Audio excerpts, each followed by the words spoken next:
ओम।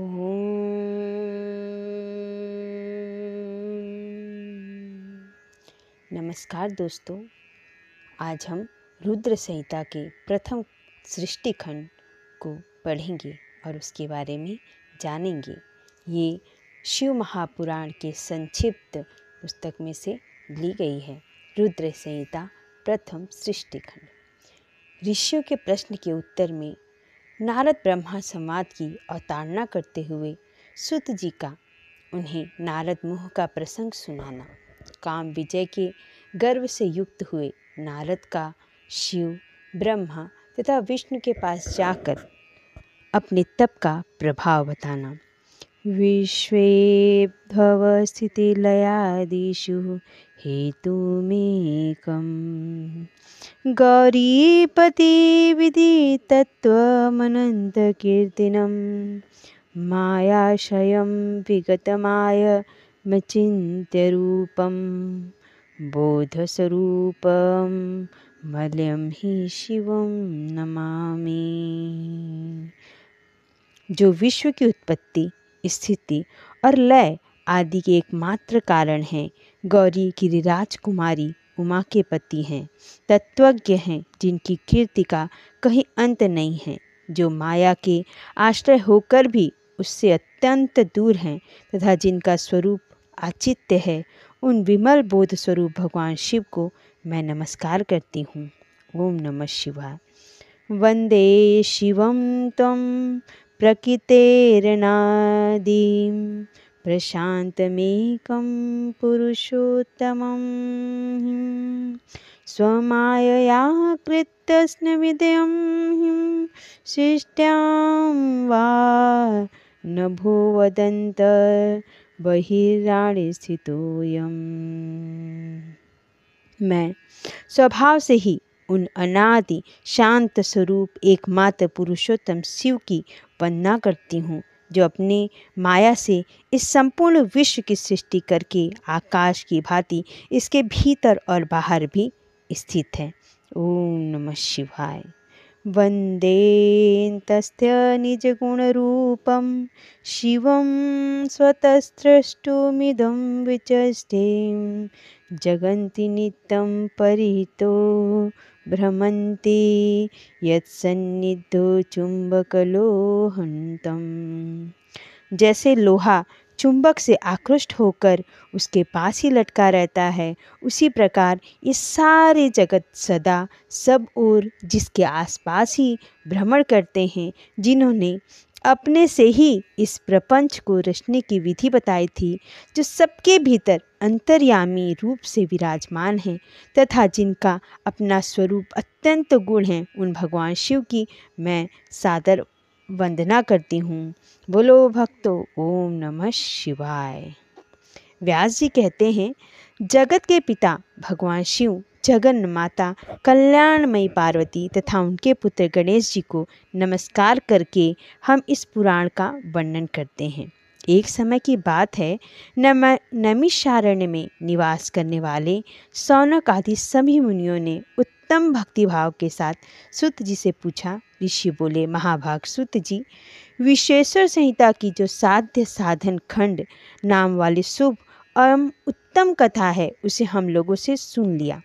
उसका आदि भाग बहुत ही रमणीय है तथा वह शिव भक्तों पर भगवान शिव का वात्सल्य स्नेह प्रकट करने वाली है। हे विद्वान, अब आप भगवान शिव के परम उत्तम स्वरूप का वर्णन कीजिए, साथ ही शिव और पार्वती के दिव्य चरित्रों का पूर्ण रूप से वर्णन कराइए। हम पूछते हैं, निर्गुण महेश्वर लोक में सगुण रूप कैसे धारण करते हैं? हम सब लोग विचार करने पर भी शिव के तत्व को नहीं समझ पाते। सृष्टि के पहले भगवान शिव किस प्रकार अपने स्वरूप में स्थित होते हैं, फिर सृष्टि के मध्य काल में वे भगवान किस तरह क्रीड़ा करते हुए सम्यक व्यवहार बर्ताव करते हैं, और सृष्टि कल्प का अंत होने पर वे महेश्वर देव किस रूप में स्थित रहते हैं। लोक कल्याणकारी शंकर कैसे प्रसन्न होते हैं और प्रसन्न हुए महेश्वर अपने भक्तों तथा दूसरों को कौन सा उत्तम फल प्रदान करते हैं, यह सब हमसे कहिए। हमने सुना है कि भगवान शिव शीघ्र प्रसन्न हो जाते हैं। वे महान दयालु हैं, इसलिए अपने भक्तों का कष्ट नहीं देख सकते। ब्रह्मा विष्णु और महेश, ये 3 देवता शिव के ही अंग से उत्पन्न हुए हैं। उनके प्राकट्य की कथा तथा उनके विशेष चरित्रों का वर्णन कीजिए। प्रभु, आप उमा के आविर्भाव और विवाह का भी कथा कहिए। विशेषतः उनके गृहस्थ धर्म का और अन्य लीलाओं का भी वर्णन कीजिए। निष्पाप सुत जी, हमारे प्रश्न के उत्तर में आपको ये सब तथा दूसरी बातें भी अवश्य कहनी चाहिए। सुत जी ने कहा, मुनीश्वरों, आप लोगों ने बड़ी उत्तम बात पूछी है। भगवान सदाशिव की कथा में आप लोगों की जो आंतरिक निष्ठा हुई है, उसके लिए आप धन्यवाद के पात्र हैं। ब्राह्मणों, भगवान शंकर का गुणानुवाद सात्विक, राजस और तामस तीनों ही प्रकृति के मनुष्यों को सदा आनंद प्रदान करने वाला है। पशुओं की हिंसा करने वाले निष्ठुर कसाई के सिवा दूसरा कौन पुरुष उस गुणानुवाद को सुनने से ऊब सकता है? जिनके मन में कोई तृष्णा नहीं है, ऐसे महात्मा पुरुष भगवान शिव के उन गुणों का गान करते हैं, क्योंकि वह गुणावली संसार रूपी रोग की दवा है। मन और कानों को प्रिय लगने वाली और संपूर्ण मनोरथों को देने वाली है। ब्राह्मणों, आप लोगों के प्रश्न के अनुसार मैं यथा बुद्धि प्रयत्नपूर्वक शिव लीला का वर्णन कहता हूँ। आप आदर पूर्वक सुने। जिससे आप लोग पूछ रहे हैं, उसी प्रकार देवर्षि नारद जी ने शिव रूपी भगवान विष्णु से प्रेरित होकर अपने पिता से पूछा था। अपने पुत्र नारद का प्रश्न सुनकर शिवभक्त ब्रह्मा जी का चित्त प्रसन्न हो गया और वे उन मुनि शिरोमणि को हर्ष प्रदान करते हुए प्रेम पूर्वक भगवान शिव के यश का गान करने लगे। एक समय की बात है, मुनि शिरोमणि विप्रवर नारद जी ने ब्रह्मा जी के पुत्र हैं, विनीत चित्त हो तपस्या में मन लगाया। हिमालय पर्वत में कोई एक गुफा थी जो बड़ी शोभा से संपन्न दिखाई देती थी। उनके निकट देव नदी गंगा निरंतर वेगपूर्वक बहती थी। वहाँ एक महान दिव्य आश्रम था जो नाना प्रकार की शोभा से सुशोभित था। दिव्यदर्शी नारद जी तपस्या करने के लिए उसी आश्रम में गए। उस गुफा को देखकर मुनिवर नारद जी बड़े प्रसन्न हुए और दीर्घ काल तक वहाँ तपस्या करते रहे। उनका अंतःकरण शुद्ध था। वे दृढ़तापूर्वक आसन बांधकर मौन हो प्राणायाम पूर्वक समाधि में स्थित हो गए। ब्राह्मणों, उन्होंने वह समाधि लगाई जिसमें ब्रह्मा का साक्षात्कार कराने वाले अहम ब्रह्मास्मि, मैं ब्रह्मा हूँ, यह विज्ञान प्रकट होता है। मुनिवर नारद जी जब इस प्रकार तपस्या करने लगे, उस समय यह समाचार पाकर देवराज इंद्र कांप उठे। वे मानसिक संताप से विहल हो गए। ये नारद मुनि मेरा राज्य लेना चाहते हैं। मन ही मन ऐसा सोचकर इंद्र ने उनकी तपस्या में विघ्न डालने के लिए प्रयत्न करने की इच्छा की। उस समय देवराज ने अपने मन से कामदेव का स्मरण किया। स्मरण करते ही कामदेव आ गए। महेंद्र उन्हें नारद जी की तपस्या में विघ्न डालने का आदेश दिया। यह आज्ञा पाकर कामदेव वसंत को साथ ले बड़े गर्व से उस स्थान पर चले गए और अपना उपाय करने लगे। उन्होंने वहाँ शीघ्र ही अपनी सारी कलाएं रच डाली। वसंत ने भी मद होकर अपना प्रभाव अनेक प्रकार से प्रकट किया। मुनिवरों, कामदेव और वसंत के अथक प्रयत्न करने पर भी नारद मुनि के चित्त में विकार नहीं उत्पन्न हुआ। महादेव जी के अनुग्रह से उन दोनों का गर्व चूर्ण हो गया। शौनक आदि महर्षियों, ऐसा होने में जो कारण था उसे आदरपूर्वक सुनो। महादेव जी की कृपा से ही नारद मुनि पर कामदेव का कोई प्रभाव नहीं पड़ा। पहले उसी आश्रम में कामशत्रु भगवान शिव ने उत्तम तपस्या की थी और वहीं उन्होंने मुनियों की तपस्या का नाश करने वाले कामदेव को शीघ्र ही भस्म कर डाला था।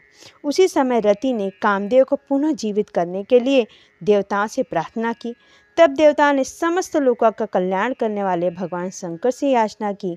उनके याचना करने पर वे लोग देवताओं कुछ समय व्यतीत होने के बाद कामदेव जीवित तो हो जाएंगे, परंतु यहाँ उनका कोई उपाय नहीं चल सकेगा। अमरगढ़ यहाँ खड़े होकर लोग चारों ओर जितनी दूर तक की भूमि को नेत्र से देख पाते हैं, वहाँ तक कामदेव के बाणों का प्रभाव नहीं चल सकेगा, इसमें संशय नहीं है। भगवान शंकर की इस उक्ति के अनुसार उस समय वहाँ नारद जी के प्रति कामदेव का निजी प्रभाव मिथ्या सिद्ध हुआ। वे शीघ्र ही स्वर्ग लोक में इंद्र के पास लौट गए। वहाँ कामदेव ने अपना सारा वृत्तांत और और मुनि का प्रभाव कह सुनाया। तत्पश्चात इंद्र की आज्ञा से वे बसंत के साथ अपने स्थान को लौट गए। उस समय देवराज इंद्र को बड़ा विस्मय हुआ। उन्होंने नारद जी की भूरी भूरी प्रशंसा की, परंतु शिव की माया से मोहित होने के कारण वे उस पूर्व वृत्तांत को स्मरण न कर सके। वास्तव में इस संसार के भीतर सभी प्राणियों के लिए शंभु की माया को जानना अत्यंत कठिन है। जिसने भगवान शिव के चरणों में अपने आप को समर्पित कर दिया, उस भक्त को छोड़कर से सारा जगत उनकी माया से मोहित हो जाता है। नारद जी भी भगवान शंकर की कृपा से वहाँ चिरकाल तक तपस्या में लगे रहे। जब उन्होंने अपनी तपस्या पूर्ण हुई समझा, तब वे मुनि उससे विरत हो गए। कामदेव पर मेरी विजय हुई, ऐसा मानकर उन मुनीश्वर के मन में व्यर्थ ही गर्व हो आया। भगवान शिव की माया से मोहित होने के कारण उन्हें यथार्थ बात का ज्ञान नहीं रहा। वे यह नहीं समझ सके कि कामदेव के पराजित होने में भगवान शंकर का प्रभाव ही कारण है। उस माया से अत्यंत मोहित हो मुनि शिरोमणि नारद अपने काम विजय संबंधी वृत्तांत बताने के लिए तुरंत ही कैलाश पर्वत पर गए। उस समय वे विजय के मत से उन्मत्त हो रहे थे। वहाँ रुद्रदेव को नमस्कार करके गर्व से भरे हुए मुनि ने अपने आप को महात्मा मानकर तथा अपने ही प्रभाव से कामदेव पर अपनी विजय हुई समझकर उनसे सारा वृत्तांत कह सुनाया। वह सब सुनकर भक्तवत्सल भगवान शंकर ने नारद जी से, जो अपनी शिव की ही माया से मोहित होने के कारण काम विजय के यथार्थ कारण को नहीं जानते थे और अपने विवेक को भी खो बैठते थे, कहा। रुद्र बोले, तात नारद, तुम बड़े विद्वान हो, धन्यवाद के पात्र हो, परंतु मेरी यह बात ध्यान देकर सुनो। अब से फिर कभी ऐसी बात कहीं भी नहीं कहना, विशेषकर भगवान विष्णु के सामने इसकी चर्चा कदापि न करना। तुमसे मुझसे अपना जो वृत्तांत बताया है उसे पूछने पर भी दूसरों के सामने मत कहना। यह सिद्धि संबंधी वृत्तांत सर्वथा गुप्त रखने योग्य है, इसे कभी किसी पर प्रकट नहीं करना चाहिए। तुम मुझे विशेष प्रिय हो, इसलिए अधिक जोर देकर मैं तुम्हें शिक्षा देता हूँ कि इसे न कहने की आज्ञा देता हूँ, क्योंकि तुम भगवान विष्णु के भक्त हो और उनके भक्त होते हुए भी मेरे अत्यंत अनुगामी हो। इस प्रकार बहुत कुछ कहकर संसार की सृष्टि करने वाले भगवान रुद्र ने नारद जी को शिक्षा दी। अपने वृत्तांत को गुप्त रखने के लिए उन्हें समझाया बुझाया, परंतु वे तो शिव की माया से मोहित थे, इसलिए उन्होंने उनकी दी हुई शिक्षा को अपने लिए हितकर नहीं माना। तदंतर मुनि शिरोमणि नारद ब्रह्मलोक में गए। वहाँ ब्रह्मा जी को नमस्कार करके उन्होंने कहा, पिताजी, मैंने अपने तपोबल से कामदेव को जीत लिया है। उनकी वह बात सुनकर ब्रह्मा जी ने भगवान शिव के चरणारविंदों का चिंतन किया और सारा कारण जानकर अपने पुत्र को यह सब कहने से मना किया। परंतु नारद जी शिव की माया से मोहित थे, तब उनके चित्त में मद का अंकुर जम गया था, उनकी बुद्धि मारी गई थी। इसलिए नारद जी अपना सारा वृत्तांत भगवान विष्णु के सामने कहने के लिए वहाँ से शीघ्र ही विष्णु लोक में चले गए। नारद मुनि को आते देख भगवान विष्णु बड़े आदर से उठे और शीघ्र ही आगे बढ़कर उन्होंने मुनि को हृदय से लगा लिया।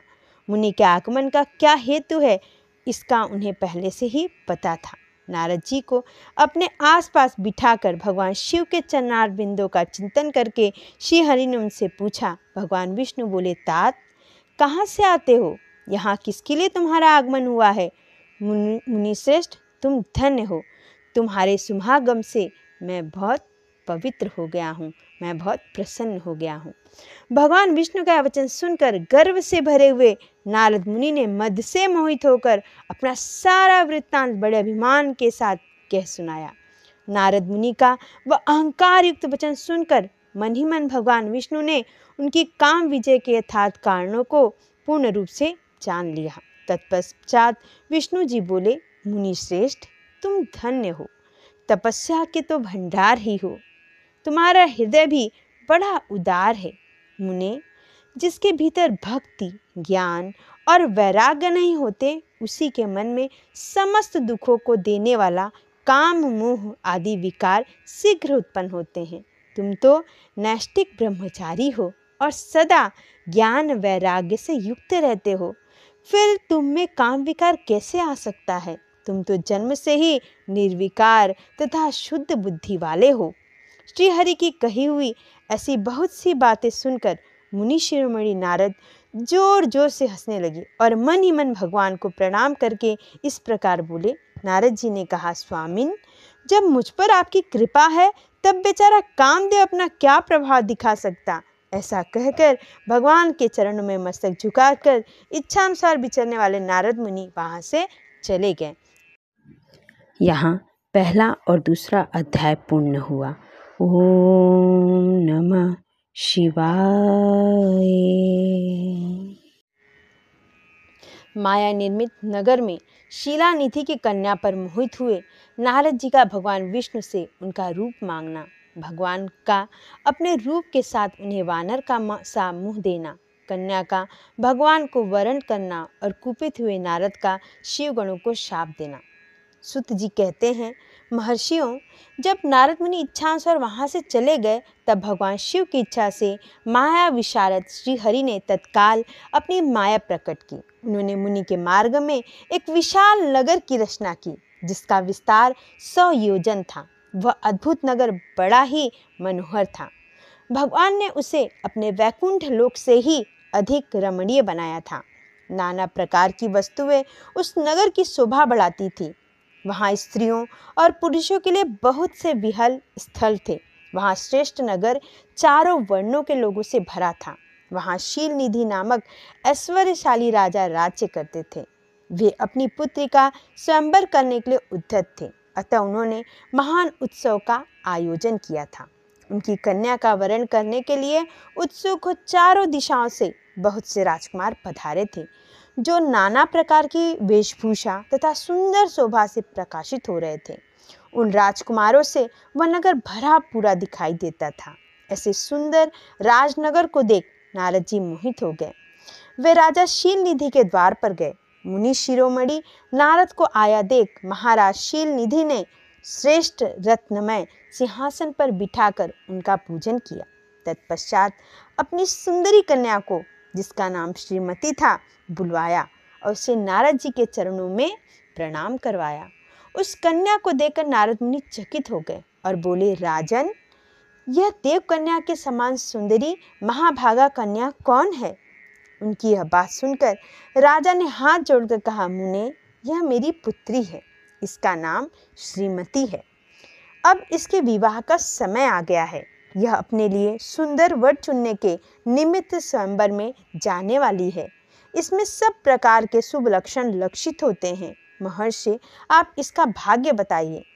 राजा के इस प्रकार पूछने पर काम से विहल हुए मुनिश्रेष्ठ नारद उस कन्या को प्राप्त करने की इच्छा मन में लिए राजा को संबोधित करके इस प्रकार बोले, भूपाल, आपकी यह पुत्री समस्त शुभ लक्षणों से संपन्न है, परम सौभाग्यवती है। अपने महान भाग्य के कारण यह धन्य है और साक्षात लक्ष्मी जी की भांति समस्त गुणों की आगार है।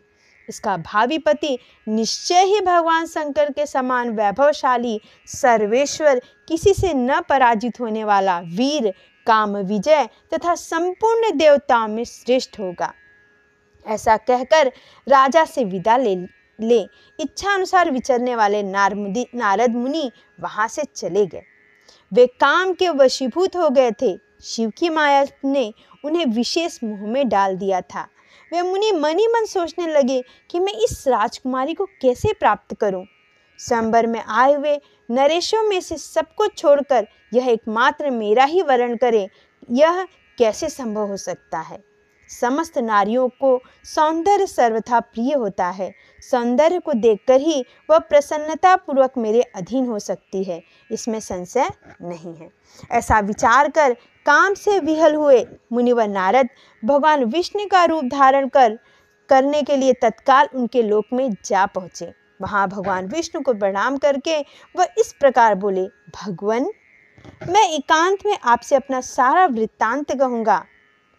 तब बहुत अच्छा कहकर लक्ष्मीपति श्रीहरि नारद जी के साथ एकांत में जा बैठे और बोले, मुने, आप अपनी बात कहिए। तब नारद जी ने कहा, भगवान, आपके भक्त जो राजा शीलनिधि हैं, वे सदा धर्म पालन में तत्पर रहते हैं। उनकी एक विशाल लोचना कन्या है जो बहुत ही सुंदर है। उसका नाम श्रीमती है। वे विश्व मोहिनी के रूप में विख्यात है और तीनों लोकों में सबसे अधिक सुंदरी है। प्रभु, आज मैं शीघ्र ही उस कन्या से विवाह करना चाहता हूँ। राजा शीलनिधि ने अपनी पुत्री की इच्छा से स्वयंवर रचाया है, इसलिए चारों दिशाओं से वहां सहस्त्र राजकुमार पधारे हैं।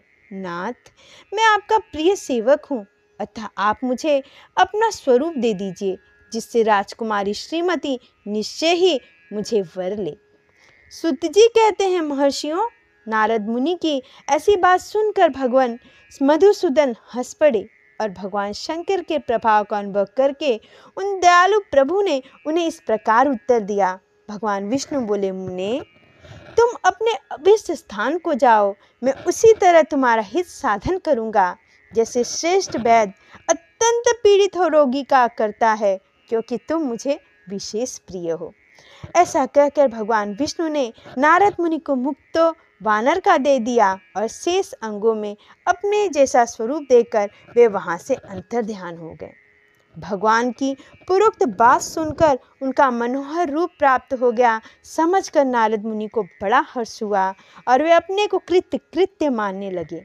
भगवान ने क्या प्रयत्न किया है इसको वे समझ न सके। तदंतर मुनिश्रेष्ठ नारद शीघ्र ही उस स्थान पर जा पहुंचे जहां राजा शीलनिधि ने राजकुमार से भरी हुई स्वयंवर सभा का आयोजन किया था। विप्रवरों, राजपुत्रों से घिरी हुई वह दिव्य स्वयंवर सभा दूसरी इंद्र सभा के समान अत्यंत शोभा पा रही थी। नारद जी उस राजसभा में जा बैठे और वहां बैठकर प्रसन्न मन से बार बार यही सोचने लगे कि मैं भगवान विष्णु के समान रूप धारण किए हूँ, अतः वह राजकुमारी अवश्य मेरा ही वरण करेगी, दूसरे किसी का नहीं। मुनिश्रेष्ठ, नारद को यह ज्ञात नहीं था कि मेरा मुख कितना कुरूप है। उस सभा में बैठे हुए सब मनुष्यों ने मुनि को उनके पूर्व रूप में ही देखा। राजकुमार आदि को कोई भी उनके रूप परिवर्तन के रहस्य को न जान सका। वहां नारद जी की रक्षा के लिए भगवान रुद्र के 2 पार्षद आए थे, जो ब्राह्मण का रूप धारण करके गुण भाव से वहां बैठे थे। वही नारद जी के रूप परिवर्तन के उत्तम भेद को जानते थे। मुनि को कामावश से मूढ़ हुआ जान वे दोनों पार्षद उनके निकट गए और आपस में बातचीत करते हुए उनकी हंसी उड़ाने लगे, परंतु मुनि तो काम से विहल हो रहे थे, अतः उन्होंने उनकी यथार्थ बात भी अनसुनी कर दी। वे मोहित हो श्रीमती को प्राप्त करने की इच्छा से उसके आगमन की प्रतीक्षा करने लगे। इसी बीच में वह सुंदरी राजकन्या स्त्रियों से घिरी हुई अंतःपुर से वहां आई। उसने अपने हाथ में सोने की एक सुंदर माला ले रखी थी। वह शुभ लक्षणा राजकुमारी स्वयंवर के मध्य भाग में लक्ष्मी के समान खड़ी हुई अपूर्व शोभा पा रही थी। उत्तम व्रत का पालन करने वाली वह भूप कन्या माला हाथ में लेकर अपने मन के अनुरूप वर का अन्वेषण करती हुई सारी सभा में भ्रमण करने लगी।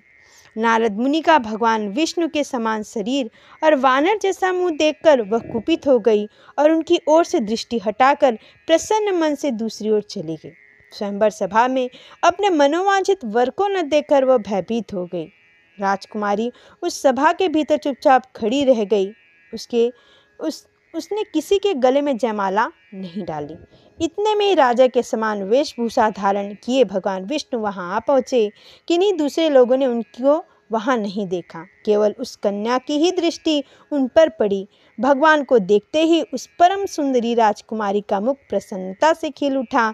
उसने तत्काल ही उनके कंठ में वह माला पहना दी। राजा का रूप धारण करने वाले भगवान विष्णु उस राजकुमारी को साथ लेकर तुरंत अदृश्य हो गए और अपने धाम में जा पहुँचे। इधर सब राजकुमार श्रीमती की ओर से निराश हो गए। नारद मुनि को काम वेदना से आतुर हो रहे थे, इसलिए वे अत्यंत विहल हो उठे। तब वे दोनों विप्र रूपधारी ज्ञान विशारद रुद्रगण काम विहल नारद जी से उसी क्षण बोले।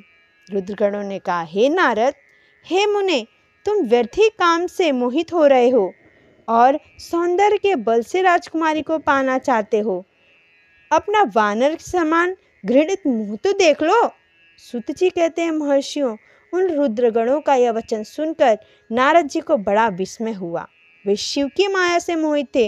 उन्होंने दर्पण में अपना मुंह देखा, वानर के समान अपना मुंह देख वह तुरंत ही क्रोध से जल उठे और माया से मोहित उनके कारण उन दोनों शिवगणों को वहां शाप देते हुए बोले, अरे तुम दोनों ने मुझ ब्राह्मण का उपहास किया है, अतः तुम ब्राह्मण के वीर से उत्पन्न राक्षस हो जाओ। ब्राह्मण की संतान होने पर भी तुम्हारे आकार राक्षस के समान ही होंगे। इस प्रकार अपने लिए शाप सुन वे दोनों ज्ञान शिरोमणि शिवगण मुनि को मोहित जानकर कुछ नहीं बोले। ब्राह्मणों वे सदा सब घटनाओं में भगवान शिव की ही इच्छा मानते थे, अतः उदासीन भाव से अपने स्थान को चले गए और भगवान शिव की स्तुति करने लगे। ओम नमः शिवाय। यहाँ तीसरा अध्याय पूर्ण हुआ। अध्याय 4। नारद जी का भगवान विष्णु को क्रोधपूर्वक फटकारना और शाप देना, फिर माया के दूर हो जाने पर पश्चाताप पूर्वक भगवान के चरणों में गिरना और शुद्धि का उपाय पूछना तथा भगवान विष्णु का उन्हें समझा बुझाकर शिव का महात्म्य जानने के लिए ब्रह्मा जी के पास जाने का आदेश और शिव के भजन का उपदेश देना। सूत जी कहते हैं, महर्षियों, माया मोहित नारद मुनि उन दोनों शिवगणों को यथोचित शाप देकर भी भगवान शिव के इच्छावश मोह निद्रा से जाग न सके। वे भगवान विष्णु के किए हुए कपट को याद करके मन में दुस्सह क्रोध लिए विष्णु लोक को गए और समिधा पाकर प्रज्वलित हो अग्निदेव की भांति क्रोध से जलते हुए बोले। उनका ज्ञान नष्ट हो गया था, इसलिए वे दुर्वचन पूर्व व्यंग सुनाने लगे। नारद जी ने कहा, हरे तुम बड़े दुष्ट हो, कपटी हो और समस्त विश्व का मोह में डाले रहते हो। दूसरों का उत्साह या उत्कर्ष तुमसे सहा नहीं जाता। तुम मायावी हो, तुम्हारा अंतःकरण मलिन है। पूर्व काल में तुम ही ने मोहिनी रूप धारण करके कपट किया, असुरों को वारुणी मदिरा पिलाई, उन्हें अमृत नहीं पीने दिया। छल कपट में ही अनुराग रखने वाले हो। हरे यदि महेश्वर रुद्र दया करके विष न पी लेते तो तुम्हारी सारी माया उसी दिन समाप्त हो जाती। विष्णु प्रिय, कपटपूर्ण चाल तुम्हें अधिक प्रिय है। तुम्हारा स्वभाव अच्छा नहीं है तो भी भगवान शंकर ने तुम्हें स्वतंत्र बना दिया। तुम्हारी इस चाल ढाल को समझकर अब वे भगवान शिव भी पश्चाताप करते होंगे। अपनी वाणी रूप द्विवेद की प्रामाणिकता स्थापित करने वाले महादेव जी ने ब्राह्मण को सर्वोपरि बताया है। हरे इस बात को जानकर आज मैं बलपूर्वक तुम्हें ऐसी सीख दूंगा जिसे तुम फिर कभी कहीं भी ऐसा कर्म नहीं कर सकोगे। अब तक तुम्हें किसी शक्तिशाली या तेजस्वी पुरुष से पाला नहीं पड़ा था, इसलिए आज तक तुम निडर बने हुए हो। परंतु विष्णु, अब तुम्हें अपनी करनी का पूरा पूरा फल मिलेगा। भगवान विष्णु से ऐसा कहकर माया मोहित नारद मुनि अपने ब्रह्म तेज को प्रदर्शन करते हुए क्रोध से खिन्न हो उठे और शाप देते हुए बोले, विष्णु, तुमने स्त्री के लिए मुझे व्याकुल किया है। तुम इसी तरह सबको मोह में डालते रहते हो। यह कपटपूर्ण कार्य करते हुए तुमने जिस स्वरूप से मुझे संयुक्त किया था उसी स्वरूप से तुम मनुष्य हो जाओ और स्त्री के वियोग का दुख भोगो। तुमने जिन वानरों के समान मेरा मुंह बनाया था वे ही उस समय तुम्हारे सहायक हों। तुम दूसरों को स्त्री विरह का दुख देने वाले हो, अतः स्वयं भी तुम्हें स्त्री के वियोग का दुख प्राप्त हो। अज्ञान से मोहित हो मनुष्य के समान तुम्हारी स्थिति हो जाए। अज्ञान से मोहित हुए नारद जी ने मोहम्मद श्री हरि को इस तरह शाप दिया। तब उन्होंने शंभु की माया की प्रशंसा करते हुए उस शाप को स्वीकार कर लिया। तदंतर महालीला करने वाले शंभु ने अपने उस विश्व मोहिनी माया को, जिसके कारण ज्ञानी नारद मुनि भी मोहित हो गए थे, खींच लिया। उस माया के तुरोहित होते ही नारद मुनि पूर्वत शुद्ध बुद्धि से युक्त हो गए। उन्हें पूर्वत ज्ञान प्राप्त हो गया और उनकी सारी व्याकुलता जाती रही। इससे उनके मन में बड़ा विस्मय हुआ। वे अधिकाधिक पश्चाताप करते हुए बारंबार अपनी निंदा करने लगे। उस समय उन्होंने ज्ञानी को भी मोह में डालने वाली भगवान शंभु की माया की सराहना की। तदंतर यह जानकर कि माया के कारण ही मैं भ्रम में पड़ गया था, यह सब कुछ मेरा माया जनित भ्रम ही था, वैष्णव शिरोमणि नारद जी भगवान विष्णु के चरणों में गिर पड़े। भगवान श्रीहरि ने उन्हें उठाकर खड़ा कर दिया। उस समय अपनी दुर्बुद्धि नष्ट हो जाने के कारण वह यूं बोले, नाथ, माया से मोहित होने के कारण मेरी बुद्धि बिगड़ गई थी, इसलिए मैंने आपके प्रति बहुत दुर्वचन कहे हैं, आपको शाप तक दे डाला। प्रभु, उस शाप को आप मिथ्या कर दीजिए। हाय, मैंने बहुत बड़ा पाप किया है, अब मैं निश्चय ही नरक में पड़ूंगा। हरे, मैं आपका दास हूँ, बताइए मैं क्या उपाय करूँ, ऐसा कौन सा प्रायश्चित करूँ जिससे मेरा यह पाप समूह नष्ट हो जाए और मुझे नरक में न गिरना पड़े। ऐसा कहकर शुद्ध बुद्धि वाले मुनि शिरोमणि नारद जी पुनः भक्ति भाव से भगवान विष्णु के चरणों में गिर पड़े। उस समय उन्हें बड़ा पश्चाताप हो रहा था। तब श्री विष्णु ने उन्हें उठाकर मधुर वाणी में कहा। भगवान विष्णु बोले, तात, खेद ना करो, तुम बड़े श्रेष्ठ भक्त हो, इसमें संशय नहीं है। मैं तुम्हें एक बात बताता हूँ, सुनो। उससे निश्चय ही तुम्हारा परम हित होगा, तुम्हें नरक में नहीं जाना पड़ेगा। भगवान शिव तुम्हारा कल्याण करेंगे। तुमने मद से मोहित होकर जो भगवान शिव की बात नहीं मानी, उसकी अवहेलना कर दी थी, उसी अपराध का भगवान शिव ने तुम्हें ऐसा फल दिया, क्योंकि वे ही कर्म फल के दाता हैं। तुम अपने मन में दृढ़ निश्चय कर लो कि भगवान शिव की इच्छा से ही यह सब कुछ हुआ है। उसके स्वामी परमेश्वर शंकर ही गर्व को दूर करने वाले हैं। वे ही परब्रह्मा परमात्मा है। उन्हीं का सच्चिदानंद रूप से बोध होता है। वे निर्गुण और निर्विकार हैं। सत्व, रज और तम इन तीनों गुणों से परे हैं। वे ही अपनी माया को लेकर ब्रह्मा, विष्णु और महेश इन तीन रूपों में प्रकट होते हैं। निर्गुण और सगुण भी वे ही हैं। निर्गुण अवस्था में उन्हीं का नाम शिव है। वे ही परमात्मा, परमेश्वर, महेश्वर, परब्रह्मा, अविनाशी, अनंत और महादेव आदि नामों से कहे जाते हैं।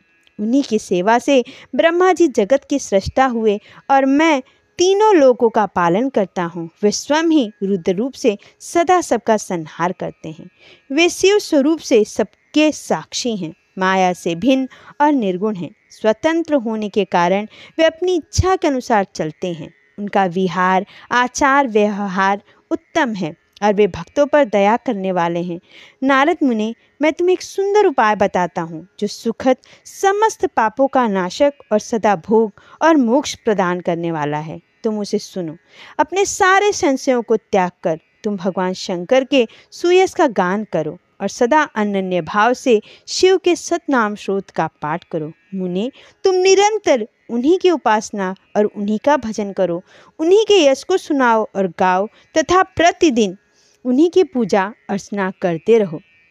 नारद, जो शरीर, मन और वाणी द्वारा भगवान शंकर की उपासना करते हैं, उसे पंडित या ज्ञानी जानना चाहिए। वह जीवन मुक्त कहलाता है। शिव इस नाम रूपी दानवानल से बड़े बड़े पातकों के असंख्य पर्वत अनायास भस्म हो जाते हैं और यह सत्य है, सत्य है, इसमें संशय नहीं है। जो भगवान शिव के नाम रूपी नौका का आश्रय लेते हैं, वे संसार सागर से पार हो जाते हैं। संसार के मूलभूत उनके सारे पाप निस्संदेह नष्ट हो जाते हैं। महामुने, संसार के मूलभूत जो पातक रूपी वृक्ष हैं, उनका शिव नाम रूपी कुठार से निश्चय ही नाश हो जाता है। जो लोग पाप रूपी दावानल से पीड़ित हैं, उन्हें शिवनाम रूपी अमृत का पान करना चाहिए। पाप दावाग्नि से दग्ध होने वाले प्राणियों को उस शिवनामामृत के बिना शांति ही नहीं मिल सकती। संपूर्ण वेदों का अवलोकन करके पूर्ववर्ती विद्वानों ने यही निश्चय किया है कि भगवान शिव की पूजा ही उत्कृष्ट साधन तथा जन्म मरण रूपी संसार बंधन के नाश का उपाय है। आज से यत्नपूर्वक सावधान रहकर विधि विधान के साथ भक्ति भाव से नित्य निरंतर जगदम्बा पार्वती सहित महेश्वर सदाशिव का भजन करो। नित्य शिव की ही कथा सुनो और कहो तथा अत्यंत यत्न करके बारंबार शिव भक्तों का पूजन किया करो। मुनि श्रेष्ठ, अपने हृदय में भगवान शिव के उज्ज्वल चरणारविंदों की स्थापना करके पहले शिव के तीर्थों में विचरो। मुने, इस प्रकार परमात्मा शंकर के अनुपम महात्मा का दर्शन करते हुए अंत में आनंदवन काशी को जाओ। वहाँ भगवान शिव को बहुत ही प्रिय है। वहाँ भक्तिपूर्वक विश्वनाथ जी का दर्शन पूजन करो। विशेषतः उनकी स्तुति वंदना करके तुम निर्विकल्प संशय रहित हो जाओगे। नारद जी, इसके बाद तुम्हें मेरी आज्ञा से भक्तिपूर्वक अपने मनोरथ की सिद्धि के लिए निश्चय ही ब्रह्मलोक में जाना चाहिए। वहाँ अपने पिता ब्रह्मा जी की विशेष रूप से स्तुति वंदना करके तुम्हें प्रसन्नतापूर्वक हृदय से बारंबार शिव महिमा के विषय में प्रश्न करना चाहिए। ब्रह्मा जी शिव भक्तों में श्रेष्ठ हैं। वे तुम्हें बड़ी प्रसन्नता के साथ भगवान शंकर का महात्म्य तथा सत्य नाम स्तोत्र सुनाएंगे। मुने, आज से तुम शिवाराधन में तत्पर रहने वाले शिव भक्त हो जाओ और विशेष रूप से मोक्ष के भागी बनो। भगवान शिव तुम्हारा कल्याण करेंगे। इस प्रकार प्रसन्न चित्त हुए भगवान विष्णु नारद मुनि को प्रेम पूर्वक उपदेश देकर श्री शिव का स्मरण, वंदन और स्तवन करके वहाँ से अंतर ध्यान हो गए। इसी के साथ 14 अध्याय पूर्ण हुआ। ओम नमः शिवाय।